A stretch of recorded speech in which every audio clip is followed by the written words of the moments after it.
नमस्कार विद्यार्थी मित्रांनो, आज आपण खऱ्या अर्थाने परत भेटलेलो आहोत।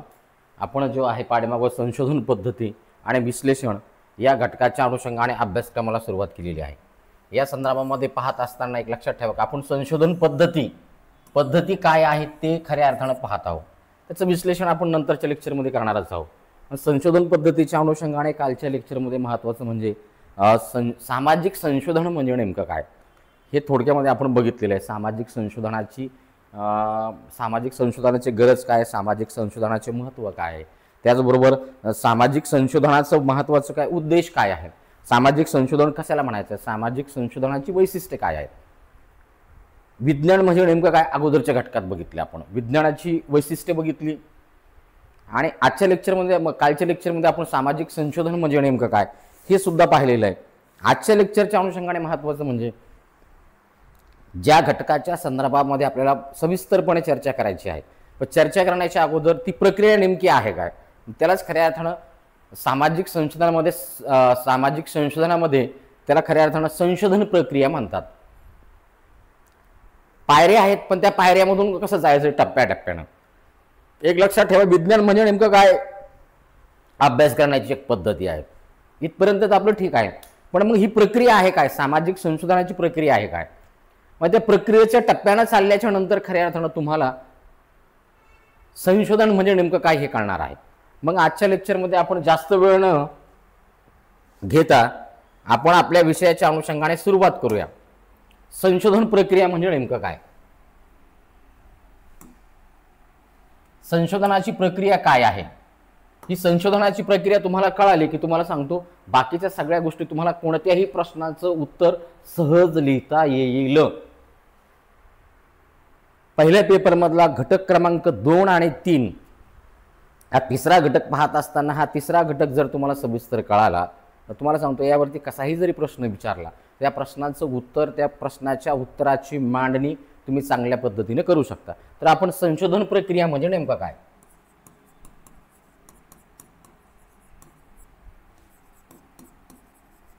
याला संशोधन प्रक्रिया म्हणतात, संशोधनाचे टप्पे म्हणतात, संशोधनाच्या पायऱ्या म्हणतात। ह्या तिन्ही शब्द जे आहे एकाच अर्थाने वापरलेले आहे।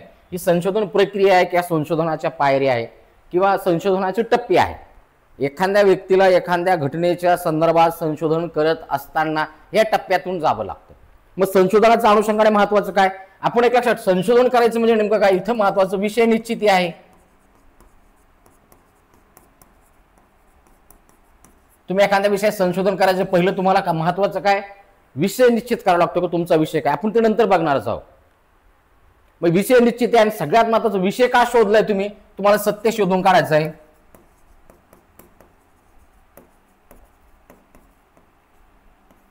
सत्य शोधून काढणे म्हणजे काय, एका विषयाच्या अनुषंगाने वास्तविकता काय आहे ते शोधणे आहे। संशोधन प्रक्रियेच्या अनुषंगाने आम्ही का संशोधन करतोय तर विषय निश्चिती आहे। त्याचबरोबर महत्त्वाचं काय, इथं प्रश्न काय आहे, इथं वैज्ञानिक पद्धतीचा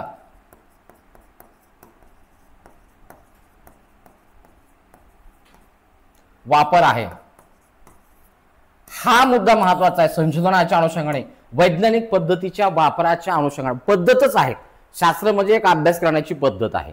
मग त्या पद्धतीचा वापर तुम्हाला खऱ्या अर्थानं तुमच्या संशोधनाच्या अनुषंगाने करावा लागतो आणि मग संशोधन ह्या पद्धतीचा वापर म्हणजे ही संशोधन प्रक्रिया आहे।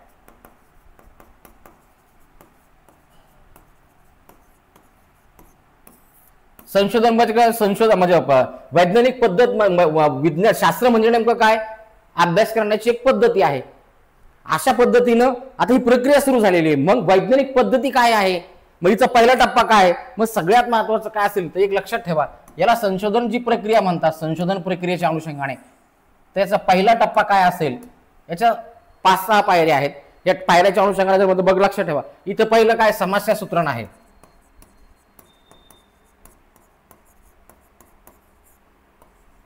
त्यानंतर 2 नंबरला जे आहे महत्त्वाचं म्हणजे इथं गृहीत कृत्य आहे,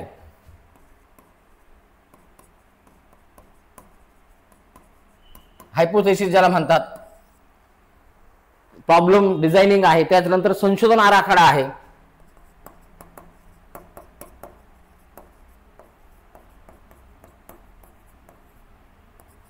4 नंबरला हे बघा संशोधनाची आता प्रक्रिया आहे, या पायऱ्या आहेत. त्यानंतर काय सगळ्यात महत्त्वाचं 4 नंबरला तथ्य संकलन आहे. तथ्य संकलन,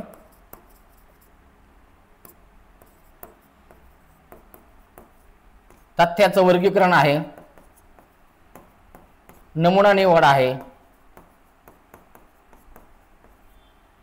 5 नंबरची जी पायरी आहे संशोधनाच्या अनुषंगाने ती महत्वाची म्हणजे तथ्याचं विश्लेषण आणि निष्कर्ष आहे.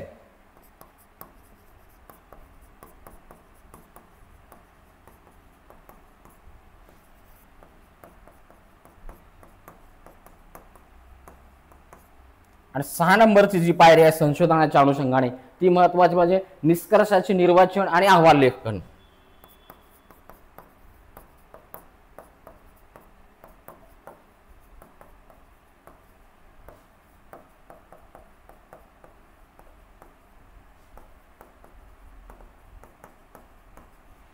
आता एक लक्षात ठेवा की संशोधनाच्या अनुषंगाने जेव्हा तुम्हाला संशोधन करायचं आहे, कोणत्याही विषय जर तुम्हाला निवडलेला असेल तर सगळ्यात महत्त्वाचं तुम्हाला ह्या प्रक्रियेमधून जावं लागतं. ही सगळी प्रक्रिया आहे, संशोधनाची प्रक्रिया आहे.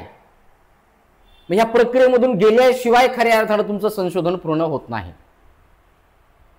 मग संशोधनाच्या प्रक्रियेच्या अनुषंगाने महत्त्वाचं काय असेल की संशोधन जर तुम्हाला करायचं असेल तर पहिली गोष्ट, पहिला प्रश्न काय आहे, समस्या सूत्रण आहे. समस्या सूत्रांचा अर्थ काय, समस्येचं सूत्रण म्हणजे तुमचा संशोधन. याला काय म्हणतात, समस्या सूत्रांचा अर्थ काय, संशोधन विषय.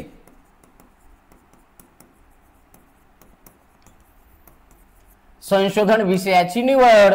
तुम्हाला ज्या घटकाच्या अनुषंगाने समस्या सूत्रण आहे, समस्येचं सूत्रण आहे. समस्या सूत्रण म्हणजे नेमकं काय, मग आपण एकेका टप्प्याने जाऊया. आताच्या लेक्चरमध्ये आपण संशोधन प्रक्रिया नेमकी काय आहे हे समजून घेत आहोत. त्या अनुषंगाने महत्वाचं काय माहिती आहे का की या ठिकाणी आपण संशोधन प्रक्रिया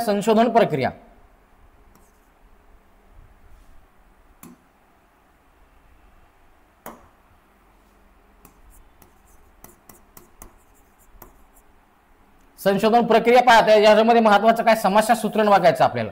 पहिली प्रक्रिया काय, समस्या सूत्रण.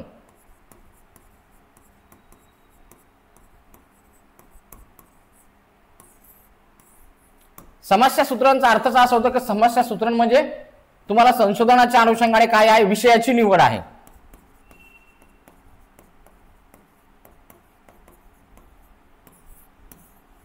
कोणतेही संशोधन करण्याच्या अगोदर तुम्हाला पहिली गोष्ट काय असेल, संशोधनाची पहिली पायरी काय असेल तर ही पहिली पायरी आहे. ही कशी आहे, ही पहिली पायरी आहे.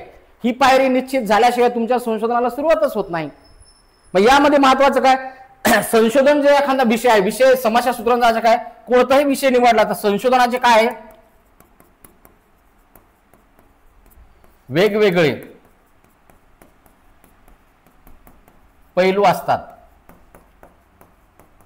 तुम्हाला संशोधन करायच्या अनुषंगाने करायचं आहे, तुमच्या संशोधनाचं उद्दिष्ट काय, या सगळ्या गोष्टींचा विचार करून तुम्हाला समस्या सूत्रण करावं लागते. समस्या सूत्रण महत्वाचं काय, सगळ्या संशोधनाची दिशा इथं निश्चित होते. इथं महत्वाचं काय, तुमचा विषय निवडल्याशिवाय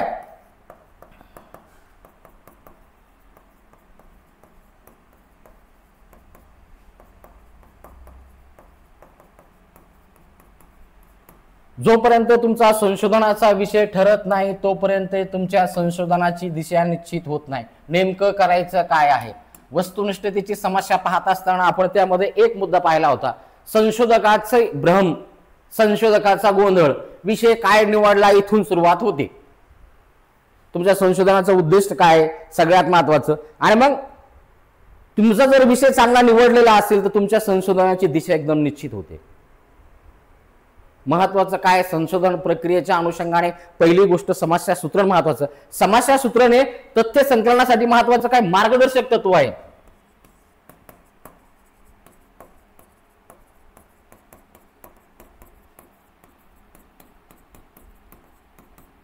हे मार्गदर्शक आहे. विषय जर कळाला, निश्चित झाला, चांगला व्यवस्थित विषय निवडला, त्याचं उद्दिष्ट कळालेलं आहे तर सगळ्यात मला तुम्हाला काय करायचं आहे, कशाची माहिती गोळा करायची आहे हे तुमच्या विषय निवडीवर अवलंबून आहे. जर विषयामध्येच गोंधळ असेल तर नेमकं तथ्य संकलन करायचं काय हा सगळ्यात मोठा प्रश्न आहे. बऱ्याच संशोधकाच्या अनुषंगाने माहिती काय, मग संशोधनाच्या अनुषंगाने विषय कसे, संशोधन जे आहे, संशोधन दोन पद्धतीने करतात लोक, इथं सैद्धांतिक आहे आणि तो व्यावहारिक आहे. मग त्या अनुषंगाने तुमच्या विषयाची निवड होते. इथं महत्वाचं काय, समाजशास्त्रांचा अर्थच असा होतो संशोधन विषयाची निवड.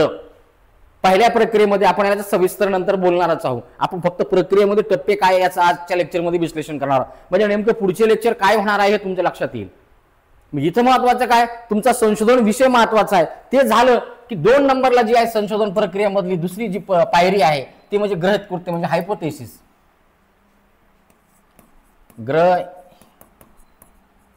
याला गृहीतके म्हणतात किंवा गृहीत कृत्य. आता बघा, संशोधनाच्या अनुषंगाने ही 2 नंबरची पायरी आहे, ही खूप महत्वाची आहे. तुमचा संशोधन विषय झाला. संशोधन समस्याचं काय आहे, तुम्ही काही गृहीत धरता.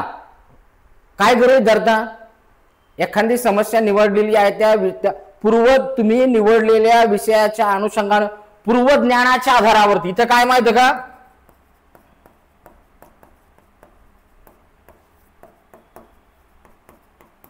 संभाव्य उत्तर आहे.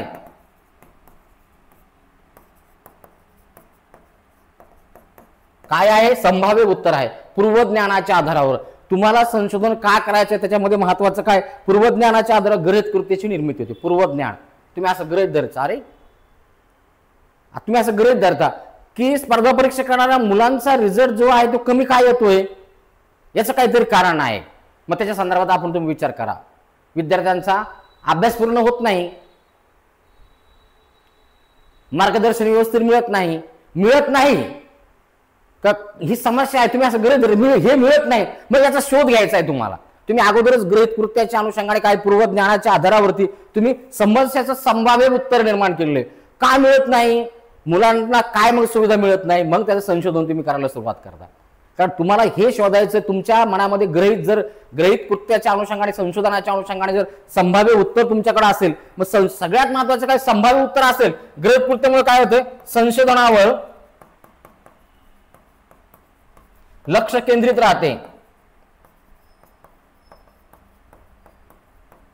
तुम्हाला एक सगळ्यात महत्वाचं गृहीत कृत्य काय, तुमच्या संशोधनाच्या अनुषंगाने तुम्हाला ती दिशा देते. तुमच्याकडे उत्तर असेल, तुम्हाला काय शोधायचं आहे त्या अनुषंगाने तुमच्या लक्षात जर आलं तर तुम्हाला महत्वाचं काय, गृहीत कृत्य म्हणजे काही प्रश्नांच्या संदर्भात पूर्वज्ञानाच्या आधारावर तुम्हाला काही गृहीत करावं लागते. गृहीत कृत्य म्हणजे नेमकं काय, तुमच्या संशोधन विषयाच्या अनुषंगाने हे अनुमान आहे. हे अनुमान आहे, खरंही होऊ शकतं आणि खोटंही होऊ शकतं. पण हे महत्वाचं काय, संशोधनावर तुमचं लक्ष केंद्रित ठेवते. त्यामुळे संशोधनाच्या अनुषंगाने पहिली पायरी काय असेल, समस्या सूत्रण आहे. दुसरी पायरी काय असेल, गृहीत कृत्याची निर्मिती आहे. इथं महत्वाचं काय, गृहीत कृत्य जर असेल तर तुमचा श्रम, वेळ आणि पैसा याची बचत होते. ह्या सगळ्या गोष्टी वाचण्याच्या नंतर तुम्हाला गृहीत कृत्य मानणं गरजेचं आहे. त्यानंतर महत्वाचं काय असेल, तिसरी पायरी जी आहे संशोधनाच्या, आपण थोडक्यामध्ये बघतो याचं. तिसरी पायरी जी आहे ते म्हणजे तिसरी पायरी जी आहे संशोधन आराखडा.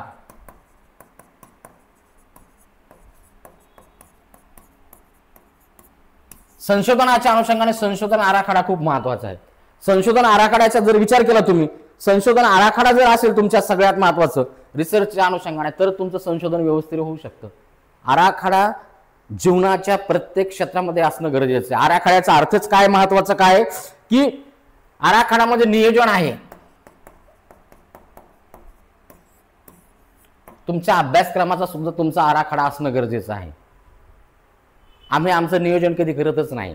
आराखड्याचा अर्थच असा नाही, माहितीची आवश्यक म्हणजे इथं महत्वाचं काय, आराखडा म्हणजे काय, कामाचा आराखडा, कार्याचा आराखडा. विषय निवडलेला आहे, गृहीत कृत्य मांडलेले आहे, आता आम्हाला काम करायचं आहे, प्रत्यक्ष काम करायचं. मग कशा पद्धतीने करायचं, मग इथं काय, शास्त्रीय संशोधनाची ही रूपरेषा आहे. कशाच्या आधारे कोणत्या दिशेने आम्हाला जायचं, रूपरेषा ठरणं गरजेचं आहे. कोणत्याही कामामध्ये आराखडा, तुमच्या अभ्यासाचा सुद्धा आराखडा असणं गरजेचं आहे. तुम्ही किती वाजता उठणार आहे, किती वाजता झोपणार आहे, किती घंटे अभ्यास करणार आहे, काय करणार आहे, कोणत्या विषयाला किती महत्व देणार, नियोजन महत्वाचं आहे. संशोधन आराखड्याचं महत्वाचं काय, इथं नियोजन आहे. भविष्यात येणाऱ्या अडचणींचं नियोजन आहे. संशोधन आराखड्याचं वैशिष्ट्य जे काय, भविष्यात येणाऱ्या अडचणींचं नियोजन आहे. मग इथं महत्वाचं काय, उद्दिष्टानुसार तुमचं उद्दिष्ट कसं ठरलेलं आहे त्यानुसार वेगवेगळे आराखडे सांगितले ते. मग परिचयात्मक आराखडा वेगळा आहे, वर्णनात्मक वेगळा आहे, प्रयोगात्मक वेगळा आहे. त्याच्यानंतर आपण सविस्तर चर्चा करणार आहोत. म्हणजे सगळ्यात महत्वाचं काय, आराखडा तुमचा संशोधनाचा असल्याशिवाय, आराखडा जर व्यवस्थित असेल, इथं सुद्धा महत्वाचं काय, तुमचा वेळ असेल, वेळ आहे, श्रम आहे आणि पैसा आहे, याची महत्वाची बचत होते. श्रम महत्वाचे आहे आणि तो वेळही महत्वाचा आहे. गेलेली वेळ परत येत नाही. आमचं दुर्दैव असं आहे की आम्ही कोणत्याच गोष्टीचा आराखडा तयारच करत नाही, ज्याला टाइम टेबल म्हणतो आपण. मी तर प्रत्येक वेळेस विद्यार्थ्यांना हे उदाहरण देत असतो. आम्ही 10वीला असताना आमच्या सगळेच विद्यार्थ्यांचं हे म्हणजे अनुभव आहे. 10वीला असताना परीक्षा जवळ आली की परीक्षा सुट्ट्यामध्ये काय, आता 1 महिन्यावरती परीक्षा असेल किंवा 2 महिन्यावरती परीक्षा असेल, लगे मुलं टाइम टेबल बनवतात अभ्यासाचा आणि लगे ठरवतात हा विषय अवघड आहे, हा विषय सोपा आहे, मग अवघड विषयाला इतक्या वेळ द्यायचा, सोप्या विषयाला तितक्या वेळ. आराखडा आहे, अभ्यासाचा आराखडा आहे, तो नियोजन आहे. आणि मग तो आराखडा तयार करेपर्यंत त्याच्यामध्ये ती प्रेरणा असते, मी आता असं करणार तसं करणार. एकदा का तो टाइम टेबल एकदा भिंतीला चिटकला, 3 दिवस तो भिंतीकडे बघतो आणि प्रत्यक्ष मग कशा पद्धतीनं काम करतो तुमचं तुम्हाला माहीत आहे. सगळ्यांसोबत हे घडलेलं आहे. पण सगळ्यात महत्त्वाचं, तुम्ही 10वीला आहे, आता 10वीला नाही आहे, आता तुम्ही राज्यसेवेची तयारी करताय, तुमचा अभ्यासाचा आराखडा व्यवस्थित असणं गरजेचं आहे. इथं वेळ, श्रम, पैसा, गेलेली वेळ आणि श्रम हे महत्त्वाची, वेळ महत्त्वाची आहे तुमच्या अनुषंगाने. तर संशोधनाचं सगळ्यात महत्त्वाचं काय, तथ्य संकलनाच्या अनुषंगाने, म्हणजे संशोधनाच्या अनुषंगाने संशोधन आराखडा महत्त्वाचा आहे. मग संशोधन आराखड्याच्या अनुषंगाने तुमचा संशोधनाचं उद्दिष्ट काय आहे, तुमच्या संशोधनाच्या उद्दिष्टाच्या अनुषंगाने तुमचा आराखडा. मग त्याच्यामध्ये वर्णनात्मक आराखडा वेगळा आहे, वेगवेगळे आराखडे आहे. मग अन्वेषणात्मक वेगळा आहे, वर्णनात्मक वेगळा आहे, निदानात्मक वेगळा आहे, प्रयोगात्मक वेगळा आहे. एखाद्या गोष्टीच तुम्हाला निदान करायचं, त्याचं वर्णन करायचं, तुमचा संशोधनाचा विषय कसा आहे त्यानुसार तुम्ही तो आराखडा निवड करता आणि मग त्यानुसार खऱ्या अर्थानं तुमची नमुना निवड. म्हणजे लक्षात ठेवा, तथ्य संकलनाच्या अनुषंगाने महत्वाचं काय की नमुना निवड सुद्धा महत्वाची आहे. मग इथं महत्वाचं काय, तुमचं आता काय झालेलं आहे, संशोधन आराखडा तयार झाला. चौथी जी आपली महत्वाची पायरी, तथ्य संकलन, त्याचे वर्गीकरण आणि नमुना निवड. चौथ्या पायरीमध्ये काय आहे, इथं तथ्य संकलन आहे. आता तुम्ही आराखडा तयार केलेला आहे, काय करायचं, कोणता आराखडा आहे, तो आराखड्याच्या अनुषंगाने तुम्हाला काम करायचं. इथं महत्वाचं काय, चौथ्या नंबरला तथ्य संकलन. ते संकलन आहे, तथ्यांचं वर्गीकरण आहे आणि महत्वाचं काय, नमुना निवड आहे. लक्षात ठेवा, विषयाची निवड झालेली आहे, समस्या सूत्रण झाले, गृहीत कृत्य मांडलेले, संशोधन आराखडा तुमचा तयार झाला. आता प्रत्यक्ष काम करायचंय तुम्हाला, नियोजन ठरलंय तुमचं, आता संशोधनाला सुरुवात करायची. मग संशोधनाला सुरुवात करायला आराखडे, सगळ्या संशोधनाला सुरुवात करणं म्हणजे नेमका काय, इथं जो आराखडा तयार केलेला आहे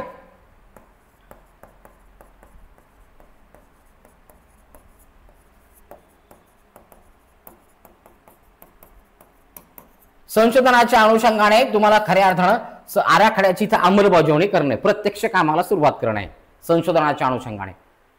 मग प्रत्यक्ष कामाला जर सुरुवात करायची असेल तर सगळ्यात महत्वाचं काय, मग तुम्ही विषय जो निवडलेला आहे, का विषय कोणता निवडलेला, संशोधन आराखड्याची कोणत्या पद्धतीने निवड केली त्या पद्धतीनं. आता इथं महत्वाचं काय, तथ्य संकलन म्हणजे काय, माहिती गोळा करणे.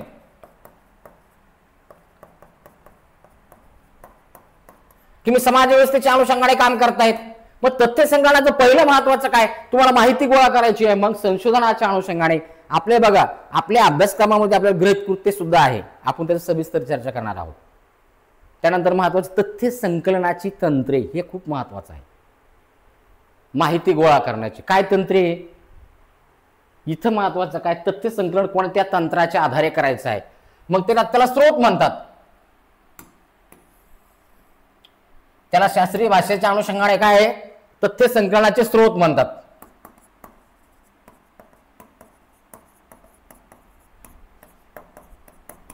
मग तथ्य संकलनाचे स्रोत काय आहेत, मग इथं महत्वाचं काय आहे, प्राथमिक आहे आणि दुय्यम आहे. हे प्राथमिक स्रोत, दुय्यम स्रोत. मग प्राथमिक स्रोतामध्ये तुम्ही काय करणार आहे, लायब्ररी असेल, अमका असेल, साहित्य असेल, तुम्ही संशोधनाचा विषय कसा निवडलेला आहे त्या ठिकाणी त्या विषयाच्या अनुषंगाने तथ्य संकलनाचे स्रोताची निवड करावी लागते. मग सगळ्यात महत्वाचं काय, तुम्ही जेव्हा करताय एक लक्षात ठेवा, इथं मग काय तथ्य संकलनाच्या अनुषंगाने इथं महत्वाचं काय निरीक्षण आहे, याचा आपल्याला सविस्तर चर्चा करायची. त्यानंतर काय मुलाखत आहे, याचा आपल्याला सविस्तर चर्चा करायची आहे. 3 नंबरला निरीक्षण आहे, मुलाखत आहे, प्रश्नावली आहे, त्यानंतर अनुसूची आहे. मुद्दा मला हा सांगायचा आहे की तुमच्या संशोधनाच्या अनुषंगाने आपण जे अभ्यासक्रमाच्या अनुषंगाने विचार करतोय, काय विचार करतोय की आम्हाला नेमकं काय करायचं आहे, त्या अनुषंगाने जर विचार केला तुम्ही तर तुमची एक गोष्ट लक्षात येईल की आम्हाला खऱ्या अर्थानं संशोधनाच्या अनुषंगाने आमचा जो अभ्यासाचा विषय आहे त्या अभ्यासाच्या विषयाच्या अनुषंगाने महत्वाचं आम्हाला ह्या सगळ्या गोष्टींचा विचार करायचा आहे. आपल्याला अभ्यासक्रमामध्ये गृहीत कृत्याचं विश्लेषण करायचं आहे आणि त्यानंतर ह्या सगळ्या गोष्टींचं. आतापर्यंत UPSC मध्ये जेही प्रश्न विचारलेले गेलेले आहेत ते खऱ्या अर्थाने ह्या जे तथ्य संकलनाच्या पद्धती आहे किंवा तथ्य संकलनाची तंत्र आहे. मग इथं महत्वाचं निरीक्षण म्हणलं तर मग सहभागी निरीक्षण, असहभागी निरीक्षणाच्या पद्धती आहे. नमुना निवड म्हणलं तर मग सगळ्यात महत्वाचं नमुना निवडीच्या सुद्धा वेगवेगळ्या पद्धती आहे. आम्हाला त्या गोष्टींचा विचार करायचा आहे. संशोधन आपल्या अभ्यासक्रमाच्या अनुषंगाने तुम्हाला मी प्रक्रिया सांगतो की ही प्रक्रिया तुम्हाला माहित असणं गरजेचं आहे. जेव्हा तुम्ही एखाद्या प्रश्नांचं उत्तराची मांडणी करता, तुम्हाला जर ही प्रक्रिया माहित असेल की संशोधनाच्या ह्या पायऱ्या आहेत तर प्रत्येक घटकाच्या अनुषंगाने तुम्हाला प्रस्तावनेमध्ये ह्या प्रक्रियेचा उल्लेख करावा लागतो. त्याशिवाय तुमच्या प्रश्नाचं उत्तर व्यवस्थित येत नाही. मग इथं महत्वाचं काय, इथं तथ्य संकलन झालेलं आहे, ह्या घटकांच्या आधारे तथ्य संकलन आपण केलेलं आहे. मग तथ्यांचं महत्वाचं काय, तथ्य संकलन झालं, तथ्यांचे वर्गीकरण. मग तथ्यांचं वर्गीकरण ते आहे. मग तुम्हाला मी सांगितलं त्या पाठीमागे उदाहरण दिलेलं आहे की तुम्ही बाजार आणलेला आहे पिशवीमध्ये, घरी आल्यानंतर त्याचं वर्गीकरण केल्याशिवाय त्याचा वेगळेपण दिसत नाही. मग माहिती गोळा केलेली आहे या घटकांच्या आधारे आणि मग तथ्यांचं वर्गीकरण आहे. आणि मग सगळ्यात महत्वाचं काय, तथ्य संकलन करायचं आहे. पण तथ्य संकलनाच्या अगोदर महत्वाचं काय असेल, तुम्हाला नमुना निवड करावी लागते. तर याच्या आधारे तर तुम्हाला तथ्य संकलन करायचं आहे, पण नमुना निवड काय आहे, तथ्य संकलन कोणाकडून करायचे, नमुना निवड झाल्याच्या नंतर. मग नमुना निवड काय, मग यामध्ये सुद्धा काय संभाव्यता नमुना निवड आहे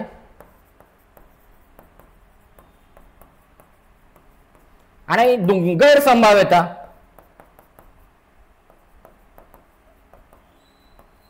म्हणजे खऱ्या अर्थानं चल ज्याला म्हणतात, आपण ज्याची निवड करतो. संभाव्यता म्हणजे त्याच संभाव्यता नमुना निवड पद्धतीचा अर्थ असा की तुम्ही त्याची ती संभाव्यताच असते की त्याची नमुना निवड होणार आहे. इथं नमुना निवड झाल्याच्या नंतर खऱ्या अर्थाने तथ्य संकलनाला आणि मग तथ्य संकलनाचा कायचा वापर करायचा आहे, तथ्य नमुना निवड झाल्यानंतर मग तुम्हाला प्रश्नावलीमधून तथ्य संकलन करायचं का, निरीक्षणातून करायचं आहे का, प्रश्नावली आहे का, अनुसूची आहे, याचा वापर करून तुम्हाला तथ्य संकलन करावं लागतं. आणि तथ्य संकलन तथ्यांचं वर्गीकरण करावं लागतं. कोणताही विषय तुम्ही संशोधनाच्या अनुषंगाने निवडलेला असेल तर तुम्हाला ह्या प्रक्रियेमधून जावं लागतं. आणि मग महत्वाचं काय, तथ्यांचं आता जमा झालेत, त्याचं वर्गीकरणही केलेलं आहे. आता त्याच्यानंतर महत्वाचं काय, तथ्यांचं जी नंतरची पायरी आहे आपल्या अनुषंगाने महत्वाचं, ती म्हणजे तथ्यांचे विश्लेषण आणि निष्कर्ष. 5व्या नंबरची पायरी.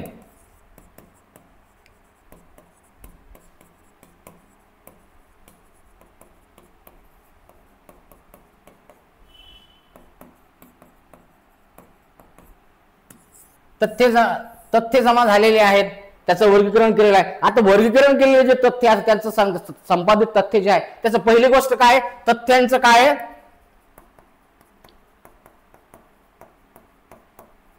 तथ्यांचं परीक्षण करणे.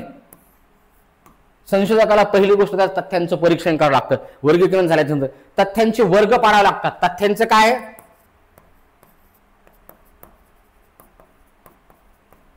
वर्ग, त्याची वर्गवारी करावी लागते विश्लेषणाच्या अनुषंगाने. त्यानंतर सगळ्यात महत्वाचं काय, त्याच्या सारण्या तयार कराव्या लागतात. सारण्या,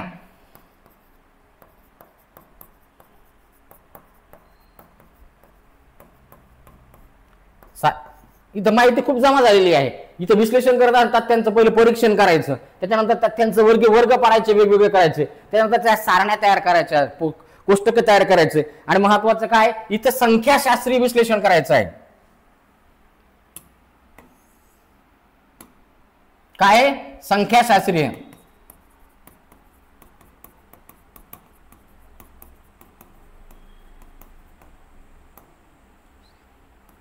इथं संख्याशास्त्रीय विश्लेषण म्हणजे काय, जर आपण संशोधनाच्या अनुषंगाने, स्पर्धा परीक्षेच्या अनुषंगाने मुलांचा जर विषय निवडलेला असेल, संख्याच्या आधारे आम्हाला त्याचं विश्लेषण करावं लागतं.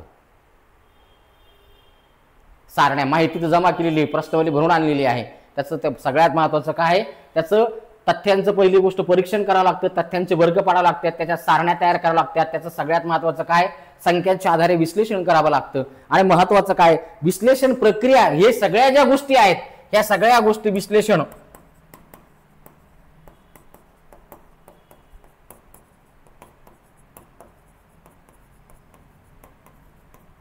पायऱ्या आहेत. हे काय आहे सगळं, ह्या सगळ्या विश्लेषणाच्या पायऱ्या आहेत. माहिती जमा केलेली आणि मग माहितीच्या आधारे मग आम्ही लक्षात ठेवा, हे प्रत्येक वेळेस लक्षात महत्वाचं ठेवणं गरजेचं आहे. तुम्ही आकडेवारीच्या आधारे एखाद्या गोष्टीचं विश्लेषण करत असताना तर ते प्रभावित होतं. मग त्या आकड्याला आधार शास्त्राचा असायला पाहिजे, संशोधनाचा असायला पाहिजे. संशोधनामध्ये ह्या सगळ्या गोष्टी होणं गरजेचं आहे. आणि मग सगळ्यात महत्वाचं, ह्या सगळ्या गोष्टी केल्या म्हणजे काय होतंय, निष्कर्ष व्यवस्थित मांडता येतात तुम्हाला. याची जर व्यवस्थित मांडणी नाही केली तर निष्कर्ष कसे मांडता येईल तुम्हाला. निष्कर्षाची व्यवस्थित मांडणी होती. आणि इथंच महत्वाचं काय, आपण जे गृहीत धरलेलं आहे, गृहीत कृत्य, संभाव्य उत्तर, त्याची इथं पडताळणी करायची असेल, गृहीत कृत्याची पडताळणी सुद्धा इथं करायची असते. मग तुमचं गृहीत कृत्य खरं ठरू शकते, चुकीचंही ठरू शकते, असं काही बंधन नाहीये. पण संशोधनाच्या अनुषंगाने आणि सगळ्यात महत्वाची 6व्या नंबरची जी पायरी आहे संशोधन प्रक्रियेची, ते म्हणजे महत्वाचं, म्हणजे इथं संशोधन तुमचं संपतं. ही 6व्या नंबरची पायरी आहे. त्या पायरीचं नावच आहे निष्कर्षाचे निर्वाचन आणि अहवाल लेखन.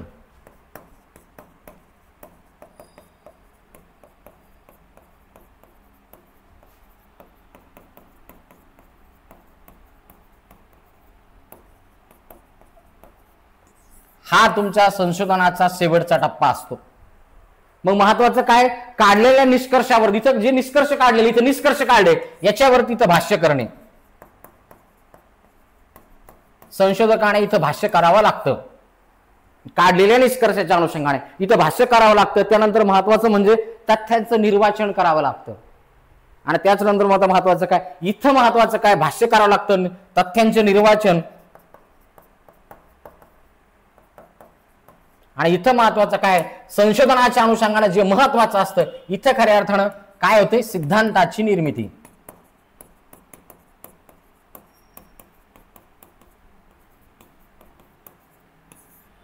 सिद्धांताची निर्मिती होते. आणि मग महत्वाचं काय, संशोधनाच्या स्पष्टीकरणाच्या अनुषंगाने तुम्ही जो शेवटच्या टप्प्याला काय असते, माहिती दिलेली असते की तुमचा विषय कोणता आहे, त्या विषयाच्या अनुषंगाने संशोधनाचे तुमचं उद्दिष्ट काय, तुमचं गृहीत कृत्य काय आहे, हे सगळं संशोधनाचे उद्दिष्ट, संशोधन विषय काय आहे, तुम्ही गृहीत कृत्य काय मांडलेलं आहे, संशोधनाचं उद्दिष्ट काय आहे, या सगळ्या गोष्टींच्या आधारे तुम्ही सगळ्यात महत्त्वाचं संशोधन आराखडा, संशोधन पद्धती कोणती वापरलेली आहे, त्याचं विश्लेषण. नंतर तुमच्या संशोधनामध्ये तुम्ही विषयाच्या अनुषंगाने किती चॅप्टर पाडलेले, या सगळ्या गोष्टींचं जे आहे थोडक्यामध्ये सारांश ज्याला म्हणतात. इथं महत्वाचं काय, इथं हे जो अहवाल आहे, तो अहवालमध्ये तुमच्या संशोधनाचा सारांश असतो. आणि मग या ठिकाणी तुमचं संशोधन पूर्ण होते. थोडक्यामध्ये संशोधन प्रक्रिया काय आहे, संशोधनाच्या पायऱ्या काय आहे, संशोधनाचे टप्पे काय आहे. यामध्ये महत्वाचं काय की आपल्या अभ्यासक्रमाच्या अनुषंगाने जे आहे, आपण जे बघतोय, तुम्हाला हे माहीत असणं गरजेचं होतं. आपली खऱ्या अर्थानं आपला जो आपण जे अभ्यासाच्या अनुषंगाने विचार करतो, आम्हाला कुठं काम करायचंय, तर आम्हाला महत्वाचं ह्या घटकावरती काम करायचं आहे. या घटकावरती नमुना निवड आहे. हे दोन जे घटक आहे आपल्या अभ्यासक्रमाच्या अनुषंगाने महत्वाचे आहेत. इथं IMP महत्वाचं, इथं मग ते निरीक्षण असेल, मुलाखत असेल, प्रश्नावली असेल, अनुसूची असेल, मग त्याची काय वैशिष्ट्ये, त्याची निर्मिती कशी होती हे सविस्तर पाहायचं आहे. निरीक्षणापासून आपण सुरुवात करतो. नमुना निवड काय आहे, नमुना कसा, संभाव्यता काय आहे, गैरसंभाव्यता काय आहे हे आपल्याला बघायचं आहे.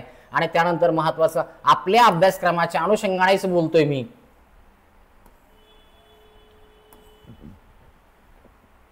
आपल्याला आपल्या संशोधनाच्या अनुषंगाने महत्वाचं काय, या घटकावरती सुद्धा आपल्याला सविस्तर चर्चा करायची आहे.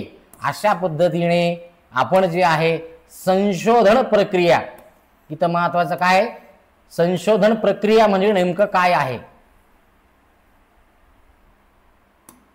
संशोधन प्रक्रियेच्या अनुषंगाने संशोधनाचे टप्पे काय आहे, ह्या 6 पायऱ्या काय आहे, ह्या 6 पायऱ्याचा आपण खऱ्या अर्थानं इथं चर्चा केलेली आहे 6 पायऱ्याच्या अनुषंगाने. मग इथं महत्वाचं काय, इथं लक्षात ठेवा की या ज्या 6 पायऱ्या आहेत 1 2 3 4 5 आणि 6 ही खऱ्या अर्थानं तुमची संशोधनाची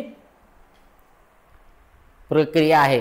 संशोधन अशा पद्धतीनं पूर्णत्वास जाते, संशोधन अशा पद्धतीनं पूर्ण होते. कोणत्याही घटकाच्या अनुषंगाने संशोधनाची ही प्रक्रिया आहे. ही प्रक्रिया तुम्हाला आता कळाली की तुम्हाला सांगतो पुढचे घटक तुम्हाला सुद्धा कळतील. सगळे घटक एकमेकावरती आधारित आहे. इथं लक्षात ठेवा, समस्या सूत्रण झालं की तुम्हाला गृहीत कृत्य मांडावं लागतं. गृहीत कृत्य झालं की संशोधनाचा आराखडा तयार करावा लागतो. संशोधनाचा आराखडा तयार झाला की तथ्य संकलन करावं लागते. तथ्य संकलन झाले की तुम्हाला तथ्यांचं विश्लेषण, निष्कर्ष काढावं लागतात. मग इथं नमुना निवड वगैरे आहे. आणि सगळ्यात मात्र शेवटी तुम्हाला अहवाल लिहावा लागतो. तुम्ही तुमच्या आयुष्यामध्ये कुठेही कोणत्याही अधिकारी या पदावरती काम करत असताना तुम्हाला कोणत्याही कामाच्या संदर्भात रिपोर्टिंग करायचं असेल तर महत्वाचं काय, अहवाल लेखन करावं लागतं. आणि मग अहवाल लेखनाच्या अनुषंगाने त्या अहवालामध्ये कोणकोणत्या गोष्टी असायला पाहिजे तर तुम्हाला सांगतो हे एक संशोधनच असतं. ही संशोधन प्रक्रिया आहे. ही प्रक्रिया जर तुम्हाला व्यवस्थित कळाली की तुम्हाला संशोधन नावाचा जो पेपर आहे, रिसर्च मेथोडॉलॉजी, हा व्यवस्थित कळतो. त्या टप्प्याबाई जर कधी आपण आपल्या अभ्यासक्रमाला जे दिलेलं आहे त्यानुसार जर इकडून तिकडे उड्या मारल्या असत्या तुम्हाला ही प्रक्रिया कळणारच नाही.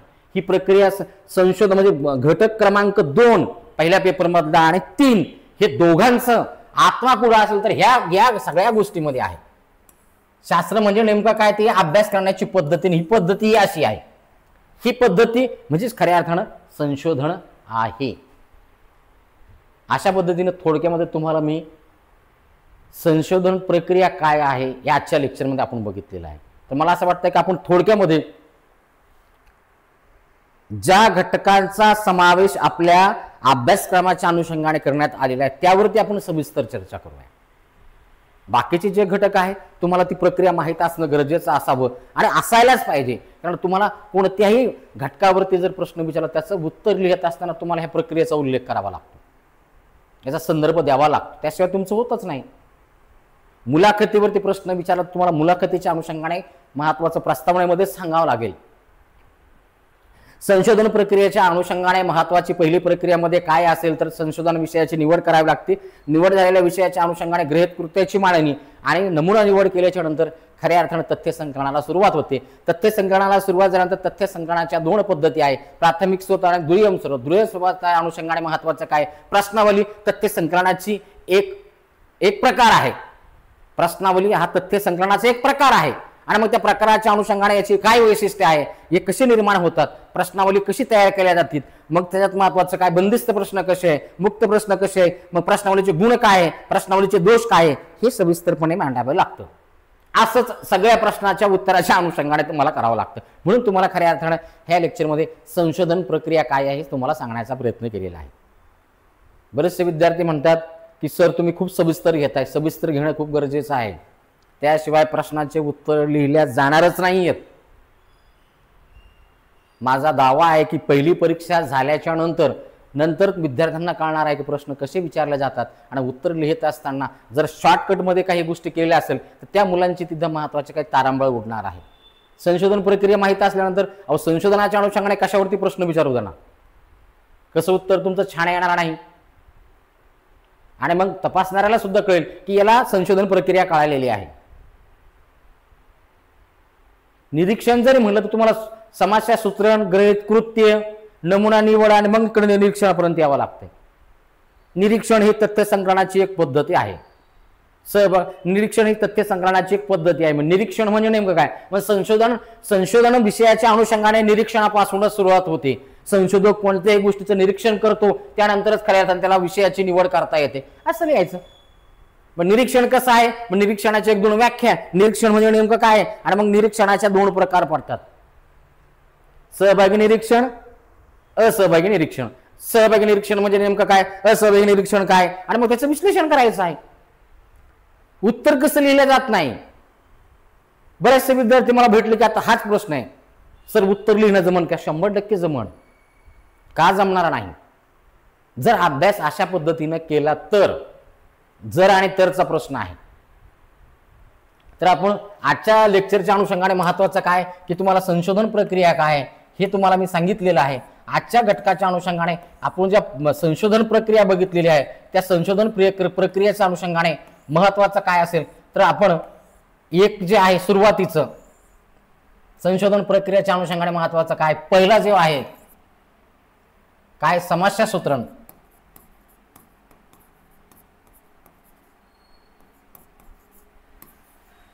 ही पहिली पायरी आहे. या समस्या सूत्रणाच्या अनुषंगाने आपण थोडक्यामध्ये चर्चा करू. समस्या सूत्रण म्हणजे नेमकं काय? विषयाची निवड.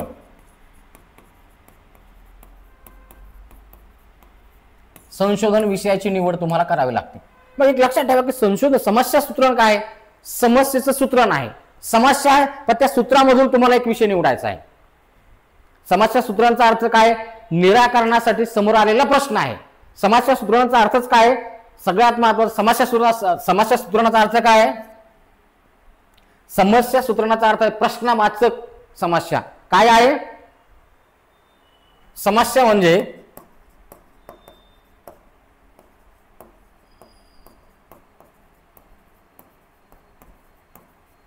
प्रश्नवाचक प्रश्न आहे. समस्या म्हणजे प्रश्नवाचक प्रश्न आहे.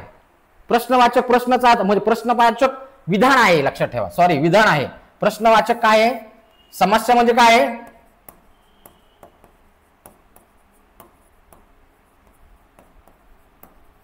विधान आहे. समस्या सूत्रण म्हणजे नेमकं काय? विषयाची निवड करणे. आता विषयाची निवड महत्वाची काय की सगळ्यात महत्वाचं तुमचा संशोधनाचा उद्देश काय आहे याची आपण थोडक्यात चर्चा करूया. तुम्हाला फक्त समस्या सूत्रण म्हणजे नेमकं काय हे कळायला पाहिजे. इथं महत्वाचं काय? तुमच्या संशोधनाचा उद्देश काय आहे.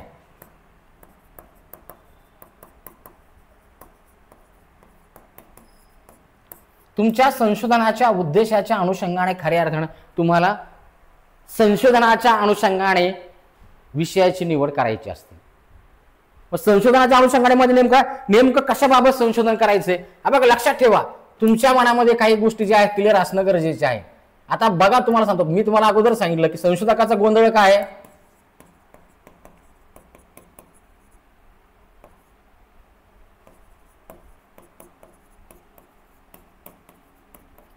तुम्हाला नेमकं संशोधन कशाचं करायचं आहे पहिले तुमचा उद्देश क्लिअर असायला पाहिजे. नेमकं काय आहे. तुम्ही जर कधी असा व्यापक विषय निवडलेला आहे आणि मग व्यापक विषय निवडलेला असेल, बघा आता तुम्हाला सांगतो एक साधी गोष्ट सांगतो, तुमचं नेमकं काय तुम्हाला काय शोधून काढायचं आहे.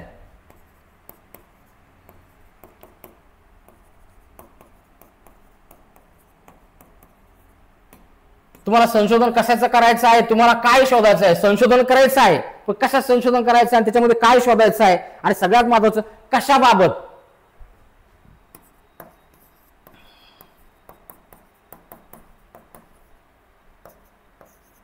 संशोधन विषय ठरवत असताना हे तुम्हाला जे काही प्रश्न पडलेले आणि सगळ्यात महत्त्वाचं कशाबाबत सोडायचे आहे आणि कोणाकोण तथ्य जमा करायचे आहे.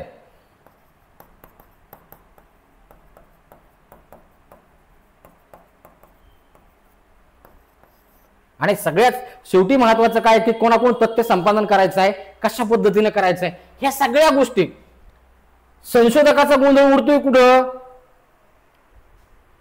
संशोधकाची चूक सुरुवातीला होत असेल कुठं तर विषय निवडीच्या संदर्भामध्ये. समस्या सूत्रांचा अर्थ आहे व्यापक दृष्टिकोनातून एका विधानाकडे येणं आहे.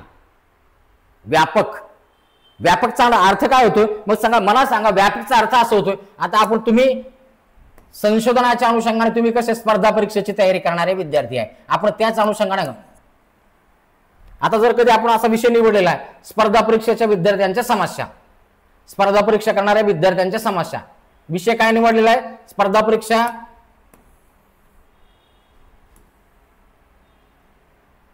हा बघा स्पर्धा परीक्षा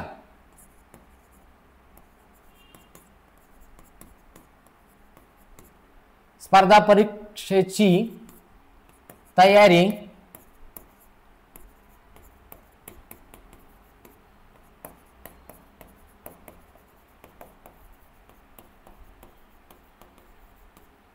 हा बघा आता मला सांगा तुम्ही जर असा विषय निवडला स्पर्धा परीक्षेची तयारी करणाऱ्या विद्यार्थ्यांच्या समस्या, हा विषय कसा झाला मला सांगा बरं. हा विषय तुम्ही निवडला संशोधनाच्या अनुषंगाने, मग सगळ्यात महत्वाचं आता हा व्यापक विषय आहे. आता मला सांगा जर असे ते तुम्ही जर असा व्यापक विषय निवडलेला असेल नेमकं तुम्हाला काय करायचं आहे संशोधनातून काय करायचं आहे. मग मला सांगा ह्या विद्यार्थी यांची काय आहे राहण्याची समस्या आहे, आर्थिक समस्या आहे,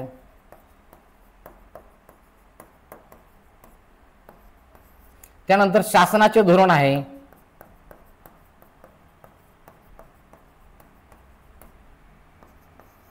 त्यानंतर बघा आता हे विद्यार्थी आहेत, आपण स्पर्धा परीक्षा करणाऱ्या विद्यार्थ्यांच्या समस्यावरती अभ्यास करायचा आपल्याला. तुम्ही संशोधनाचा विषय निवडायचा, तुम्ही हा विषय नाही निवडू शकत ना, हा विषय आहे पण ह्या विषयामधून सब टायटल तुमचं काय असणार आहे. मग सगळ्यात महत्वाचं काय शासनाचं धोरण आहे, इथं महत्वाचं काय कोचिंग क्लासची समस्या आहे,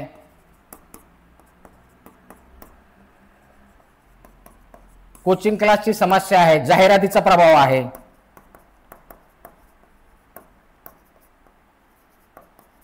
जाहिरातीचा प्रभाव आणि समस्या हा एक विषय होऊ शकतोय. आपण तुमच्या जीवनाशी निगडीत त्यानंतर वेळेवरती निकाल न लागण्याची समस्या आहे शासनाच्या अनुषंगाने. हे लक्षात ठेवा की स्पर्धा परीक्षेची तयारी करणाऱ्या विद्यार्थ्यांच्या समस्या काय आहेत, ह्या इतक्या समस्या आहेत. समस्या सूत्रांचा अर्थ काय होतोय विधानाच्या स्वरूपामध्ये तुमचं संशोधन विषय असायला पाहिजे. समस्याचं प्रश्नवाचक विधान आहे ते. संशोधन विषय निवड करणं म्हणजे नेमकं काय व्यापक दृष्टिकोनातून तुम्ही एक विधानाच्या स्वरूपात निवडा. मग स्पर्धा परीक्षा करणाऱ्या मुलांच्या जर इतक्या समस्या आहे याच्यातून एक समस्या तुम्ही निवडा. म्हणजे एक समस्या जर निवडली तर तुम्हाला लक्षात येईल तुम्हाला कशाबाबत संशोधन करायचं तुमचं क्लिअर असायला पाहिजे. कोणाकडून तथ्य संग्रहण करायचं विद्यार्थ्याकडून करायचंय, काय शोधायचं आहे तर मग त्याची कधी सगळ्यात महत्वाची आर्थिक समस्या विद्यार्थ्यांच्या काय ते शोधायच्या असेल किंवा अभ्यासाची समस्या असेल किंवा क्लास कोचिंग क्लासेसच्या समस्या असेल, ह्या सगळ्या काय जाहिरातीचा प्रभाव असेल. म्हणजे कोचिंग क्लासच्या माध्यमातून ज्या जाहिराती केल्या जातात त्याचा प्रभाव आणि त्या जाहिरातीचा परिणाम विद्यार्थ्यांवरती काय होतो त्याचा परिणामांचा अभ्यास परिणाम होतो. जाहिरातीचे आता ते सोशल मीडिया ज्याला म्हणतात ना, सोशल मीडियाचा माणसावरती इतका परिणाम व्हायला लागलेला आहे त्याची कल्पना करू शकत नाही. महत्वाचं मी प्रत्येक विद्यार्थ्यांना सांगत असतो की तुमच्याकडे संशोधक वृत्ती असावी. तर्क आणि विवेक, मी प्रत्येक विद्यार्थ्यांना तर्क आणि विवेक ह्या तुमच्या दोन गोष्टी जागृत असणंच गरजेचं आहे. तुम्हाला आता प्रश्नांची उत्तरं लिहायची, तर्काच्या आधारावर तुमचा विवेक जागृत केला तर तुम्हाला प्रश्नांची दिशा कळणार आहे. तुम्ही कशाची तयारी करताय, तुम्ही काय वाचतायत, काय वाचायला नाही पाहिजे, ह्या सगळ्या गोष्टी तुमच्या पुढे ग्रेड कृतीचा अर्थ काय. अहो तुम्हाला तुमच्याकडे पूर्व ज्ञान आहे. युपीएससीच्या विद्यार्थ्यांची तयारी, युपीएससीचे विद्यार्थी कशी तयारी करतात, प्रश्नांची उत्तरं कशी असतात, ते काय करतात, ऑप्शनलची तयारी कशी करतात, हे सगळं आहे तुमच्याकडं. त्या पूर्वज्ञानाच्या आधारावर तुम्ही प्लॅनिंग करायला पाहिजे मी कशी तयारी करायला पाहिजे. आणि मग विद्यार्थी परत म्हणतात सर ऑप्शनल मध्ये 280+ जाऊ शकतात का जाऊ शकत नाही. अरे बाबा तुला 20 मार्काचा प्रश्नाचे उत्तर लिहायचे, 10 मार्काचे प्रश्नाचे उत्तर लिहायचे, तुमच्याकडे डाटा असेल तर त्याचं विश्लेषण करू शकता. माहिती महत्वाची आहे तर त्याचं विश्लेषण करता येणार आहे तुम्हाला, नाहीतर कसं करता येईल.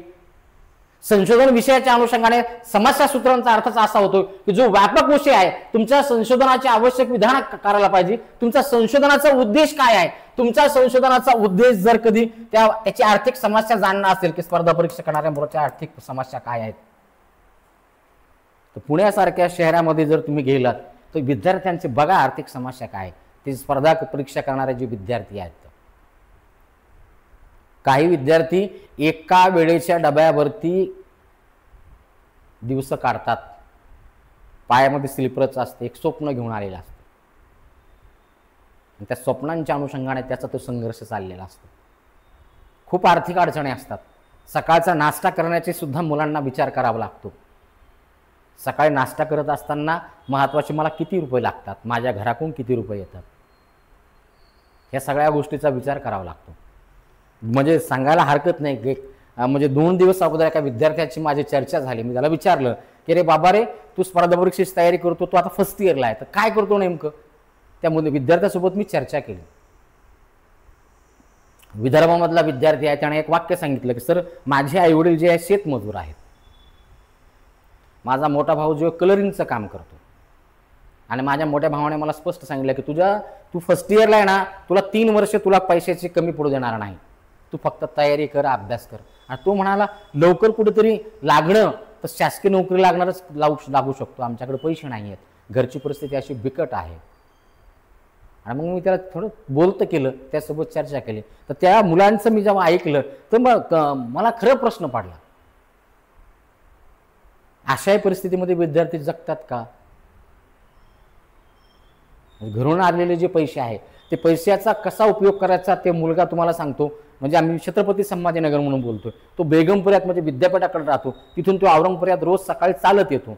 राहणं बघा कसं आहे त्याचं, शेअरिंग रूममध्ये राहतो, एकाच रूममध्ये 4 मुलं राहतात, तिथं अभ्यास करता येत नाही. मग त्याला महत्त्वाचं काय, औरंगपुऱ्यामध्ये जे आहे छत्रपती संभाजीनगर म्हणजे औरंगपुऱ्याचा भाग आहे, त्या ठिकाणी त्यानं रीडिंग लावलेली आहे.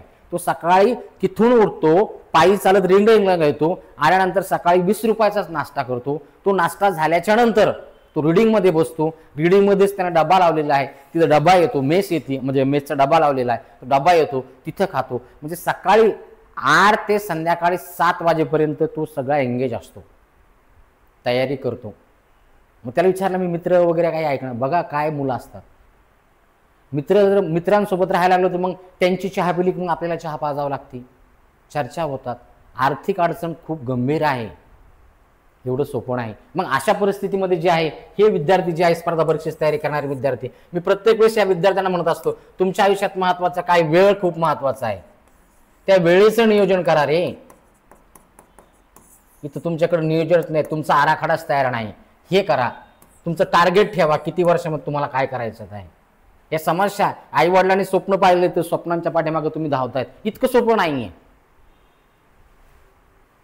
म्हणजे एक लक्षात ठेवा, तुम्ही जर संशोधन विषयाच्या अनुषंगाने स्पर्धा परीक्षेची तयारी करणाऱ्या विद्यार्थ्यांच्या समस्या हा व्यापक जर विषय निवडला तर तुमच्या संशोधनाचा उद्देश स्पष्ट होत नाही. मग संशोधनाचा उद्देश स्पष्ट करण्याच्या अनुषंगाने ह्या ज्या समस्या आहे यामधून तुम्हाला काय निवडायचं आहे, कोणाचं संशोधन करायचं आहे, काय शोधायचं आहे, कोणाकडून तथ्य संकलन करायचं आहे, तुमचं हे स्पष्ट होणं गरजेचं आहे. म्हणजे संशोधनाच्या अनुषंगाने महत्त्वाचं काय असेल की संशोधनाचा उद्देश स्पष्ट असणं गरजेचं आहे. आणि मग सगळ्यात महत्त्वाचं, डार्विन नावाचा जो विचारवंत आहे, चार्लस डार्विन ज्याला म्हणतो आपण, चार्लस डार्विनच्या अनुषंगाने महत्त्वाचं आहे. चार्लस डार्विनने एक वाक्य खूप बोललेलं आहे की समस्या सूत्रण म्हणजे नेमकं काय, तुमच्या मनात प्रश्न निर्माण होणे इतकी सोपी गोष्ट नाही. म्हणजे समस्या सूत्रांचा अर्थ असा होतो की तुम्ही संशोधनाच्या अनुषंगाने जो प्रश्न किंवा जी समस्या निवडलेली इतकी सोपी नाही. प्रश्नाची उत्तरं देण्यापेक्षा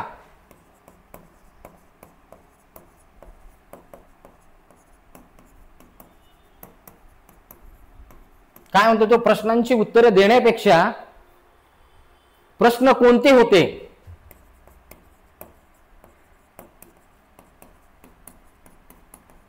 प्रश्न कोणते होते हे शोधून काढणे,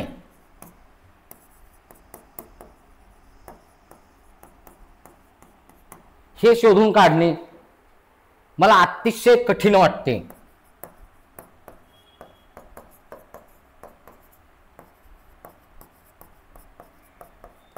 एक लक्षात ठेवा की ह्या चार्लस डार्विन यांचं जे प्रश्न म्हणजे हे जे म्हणजे त्यांचा जो विचार आहे हा विचार खूप महत्त्वाचा आहे. तो काय म्हणतो माहित आहे का, इथं महत्वाचं काय, प्रश्नांची उत्तरं देण्यापेक्षा प्रश्न कोणते होते हे शोधून काढणे सगळ्यात कठीण आहे. तुम्हाला प्रश्न पडणं गरजेचं आहे, हे खूप कठीण आहे. कठीण काय, प्रश्न केव्हा पडू शकतात, ज्या वेळेस तुमच्याकडे महत्वाचं निरीक्षण असेल, पूर्वज्ञान असेल, तुमच्याकडे चिकित्सकपणा असेल. हे सगळे गुण जर तुमच्याकडे असेल तर तुम्ही सगळ्या प्रश्नांची उत्तर, तुमच्या मनामध्ये प्रश्न निर्माण होऊ शकतात. प्रश्न निर्माण होण्याच्या अनुषंगाने महत्वाचं काय, तुमच्याकडे ऑब्झर्वेशन, तुमचं निरीक्षण छान असणं गरजेचं आहे. काय म्हणतो चार्ल्स डार्विन, प्रश्नांची उत्तरं देण्यापेक्षा प्रश्न कोणते होते हे शोधून काढणे मला अतिशय कठीण वाटते. उत्तर, तुम्हाला प्रश्न पडला की तुम्ही उत्तराला शोधायला सुरुवात करता. तुम्हाला प्रश्न पडणं गरजेचं आहे. आम्हाला प्रश्नच पडत नाही, आमचं दुर्दैव असं आहे. आम्ही कोणत्याच आमच्या मनामध्ये आम्ही कशाच संदर्भात प्रश्न निर्माण करत नाही. स्वतःला स्वतःचे प्रश्न पडायला पाहिजेत. जर स्वतःला प्रश्न पडले की उत्तर शोधायला माणूस सुरुवात करतं. संशोधन समस्या सूत्रणाच्या अनुषंगाने प्रश्न निर्माण करणं म्हणजे तुमचा संशोधनाच्या अनुषंगाने महत्वाचं काय की तुमचा विषय निश्चित होणं गरजेचं आहे आणि तो विधानाच्या स्वरूपात निश्चित होणं गरजेचं आहे. नंतर तुम्हाला तुमच्या संशोधनाचा विषय कळतो आणि मग महत्वाचं अशा पद्धतीनं समस्या सूत्रण म्हणजे नेमकं काय, समस्या सूत्रणाचा अर्थच असा होतो व्यापक संकल्पनेमधून महत्वाचा काय की तुम्हाला एक विधानार्थी स्वरूपाचा एक प्रश्न निर्माण करायचा आहे. मग सामाजिक संशोधनाचा आपण विचार करतोय, मग सामाजिक संशोधनाचं महत्वाचं काय, समस्या निर्धारणाचे घटक काय आहे.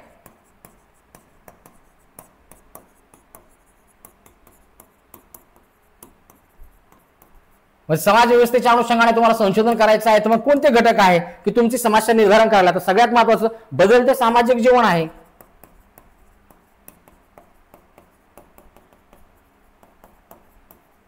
यामधून तुम्हाला सगळ्यात महत्वाचं संशोधनाच्या अनुषंगाने विशेष तुम्हाला मिळतो. त्यानंतर औपचारिक ग्रहाची वाढती संख्या आहे.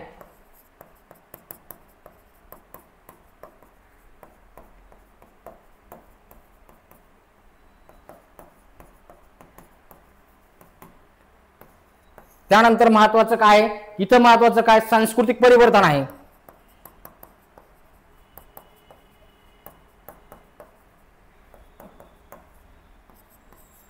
चार नंबरला महत्वाचं काय असेल, एक लक्षात ठेवा का संशोधन विषयाच्या अनुषंगाने संशोधनाला विषय कशामुळे मिळतात, बदलते सामाजिक जीवन आहे, औपचारिक गटांची वाढती संख्या आहे, त्यानंतर सांस्कृतिक परिवर्तन आहे, त्याचबरोबर ऐतिहासिक घटक आहे.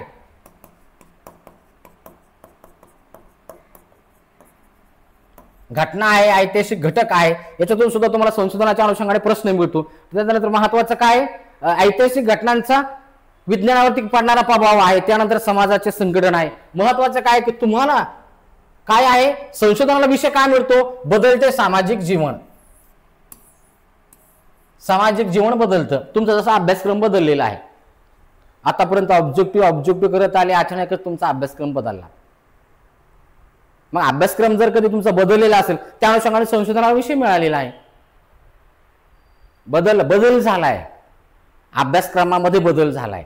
मग बदललेल्या अभ्यासक्रमाचा विद्यार्थ्याच्या निकालावरती होणारा परिणाम, विद्यार्थ्यांच्या निकालावरती आणि विद्यार्थ्यांवरती सुद्धा होणारा परिणाम विषय होऊ शकतो. बदललेल्या अभ्यासक्रमाच्या अनुषंगाने साधने उपलब्ध आहेत का, साधनांची समस्या हाही होऊ शकतो. संशोधन विषय निवडीच्या अनुषंगाने महत्वाचं काय असेल तर अशा पद्धतीनं हे बदललेले सामाजिक जीवन आहे, औपचारिक गटाची संख्या आहे, सांस्कृतिक परिवर्तन आहे, ऐतिहासिक घटना आहे. ऐतिहासिक घटनाचा सुद्धा त्या अनुषंगाने सुद्धा महत्वाचं काय, समाज व्यवस्थेवरती परिणाम होतो. ऐतिहासिक घटना, अमेरिकेच्या धोरणाचा, आंतरराष्ट्रीय धोरणांचा सुद्धा आमच्या जीवनावरती परिणाम होतो. वस्तूचा भाव का वाढतो याचा आम्हाला शोध घ्यावा लागतो. प्रत्येक घटकाचा माणसाच्या जीवनावरती परिणाम होतो. मी प्रत्येक वेळेस एक गोष्ट सांगतो, स्पर्धा परीक्षेच्या अनुषंगाने, स्पर्धा परीक्षा म्हणजे मी तुम्हाला शिकवतो याचा अर्थ असा नाही, पण स्पर्धा परीक्षा एक मृगजळासारखी गोष्ट झाली आहे. मृगजळ आहे ते. प्रत्येक विद्यार्थ्यांनी एक 5 मिनिटाचा व्हिडिओ बघितला की त्याला असं वाटतं की आता मी 100% अधिकारी होणार आहे. ही एक प्रक्रिया आहे, एक प्रोसेस आहे. यावरती सुद्धा संशोधन होणं गरजेचं आहे. छत्रपती संभाजीनगरमध्ये स्पर्धा परीक्षा करणाऱ्या विद्यार्थ्यांची आत्ता सध्याच्या कालखंडामध्ये संख्या जर म्हणलं तर 22,000 पर्यंत आहे. मी सुद्धा यावरती संशोधनाच्या अनुषंगाने बोलतोय. 22,000 विद्यार्थी तयारी करतात. किती हजार? 22,000. छत्रपती संभाजीनगरमध्ये आता सध्याच्या कालखंडामध्ये 4 स्टेशन आहे स्पर्धा परीक्षा करणारे, आणि त्या स्टेशन वाईज विद्यार्थ्यांची संख्या वाटलेली आहे. टीव्ही सेंटर म्हटलं की पोलीस भरतीचं ते केंद्र आहे. 100% तिथं कमीत कमी 25 क्लासेस आहेत. आणि त्याच्या आजूबाजूला टीव्ही सेंटरच्या आजूबाजूच्या परिसरामध्ये तुम्हाला सांगतो रीडिंग जे आहे, म्हणजे छत्रपती संभाजीनगरचा जर विचार केला तर तुम्हाला सांगतो 250 पर्यंत रीडिंग आहेत. 250 पर्यंत 250 रीडिंग आहेत. विद्यार्थ्यांची संख्या तेवढंच मेसचं प्रमाण वाढलेलं आहे आणि विद्यार्थी तयारी करतात. आणि मग हे तयारी करणारे विद्यार्थी परत तुम्हाला सांगतो, मीच मला सांगितलं की जाहिरातीचा परिणाम विद्यार्थ्यावरती, परत जाहिरातीचा परिणाम. मी प्रत्येक विद्यार्थ्यांना सांगत असतो, तुमच्यामध्ये संशोधक जिवंत ठेवा रे. तुम्ही साधने कोणती निवडता ते बघा. साधनं निवडण्यात चूक झाली तर संपला विषय. तुमच्याकडे वेळ घ्या. वेळ घेतल्याच्या नंतर निर्णय घ्या. समस्या सूत्रणाचा अर्थ असा होतोय की संशोधनाच्या अनुषंगाने संशोधनाची जी पहिली पायरी आहे समस्या सूत्रण, हे काय आहे हे आजच्या लेक्चरमध्ये थोडक्यामध्ये मी तुम्हाला सांगण्याचा प्रयत्न केलेला आहे. समस्या सूत्रण आपल्या ज्या 6 पायऱ्या पाहिलेल्या आहेत त्या संशोधन प्रक्रियेमधल्या, त्याच्या पहिल्या पायरीचं आजच्या लेक्चरमध्ये आपण चर्चा केलेली आहे. याच्यावरती सविस्तर चर्चा करणं मला म्हणजे हे वाटलं नाही. आपल्याला महत्त्वाचं काय, आपल्याला चर्चा जी आहे संशोधनाच्या अनुषंगाने ज्या पायऱ्या आहे, गृहीतकृत्याची निर्मिती, दुसरी नंबरची जी आपली पायरी आहे, आपण गृहीतकृत्यावरती सविस्तर चर्चा करणार आहोत, कारण तो आपल्या अभ्यासक्रमामध्ये तो घटक आहे. मग आदर्श गृहीतकृत्य काय, गृहीतकृत्य कशाला म्हणतात, हे उद्या हायपोथेसिस कशाला म्हणतात, हे उद्याच्या लेक्चरमध्ये, आणि ते संशोधनामध्ये कोणती भूमिका पार पाडतात हे उद्याच्या लेक्चरमध्ये आपण पाहणार आहोत. थँक्यू, धन्यवाद.